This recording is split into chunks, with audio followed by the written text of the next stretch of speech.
అందరికీ నమస్కారం. Happy new year. Game changer నాకు నా కెరీర్లో చాలా ఇంపార్టెంట్. అంటే గేమ్ చేంజర్లో నేను ప్లే చేసిన క్యారెక్టర్ నాకు పర్సనల్గా నా కెరీర్లో బెస్ట్ క్యారెక్టర్స్లో ఒకటి అవుతుంది అని నాకు స్ట్రాంగ్ బిలీఫ్ ఉంది.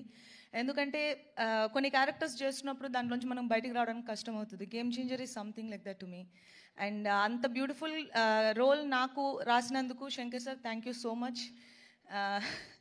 అండ్ శంకర్ సార్ లాంటి ఒక డైరెక్షన్లో వర్క్ చేయడం నాకు చాలా చాలా హ్యాపీగా ఉంది. అండ్ ఇలాంటి పవర్ఫుల్ రోల్ చేయడం ఇంకా హ్యాపీగా ఉంది. బికాస్ అది కొన్నిసార్లే జరుగుతుంది అండ్ ఇక్కడ జరిగింది. And I feel very lucky and blessed. And Charan పక్కన చేయడం అనేది నేను చాలాసార్లు మెన్షన్ చేశాను. గేమ్ చేంజర్ ఇంకా ఫినిష్ అవ్వకముందునే he's such a great co star that ఎవరైనా అడగడానికి ఇలాంటి కో స్టార్ ఉంటే బాగుంటుంది అనుకునే ఒక కంఫర్ట్ ఇస్తారు. And thank you so much Charan. And మా ప్రొడ్యూసర్స్ దిల్ రాజు గారు, శిరీష్ గారు ఇద్దరికి చాలా చాలా థ్యాంక్స్. ఎందుకంటే game changer movie తీసినందుకు.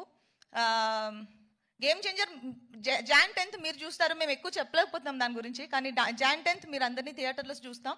And Thaman music చాలా బాగా చేశారు అండ్ మీరు ఆల్రెడీ చూశారు. అండ్ మా కోస్టార్ శ్రీకాంత్ గారు, సముద్రగని గారు, SJS గారు అందరికీ big congratulations. And I will see you all in theatres on 10th Jan.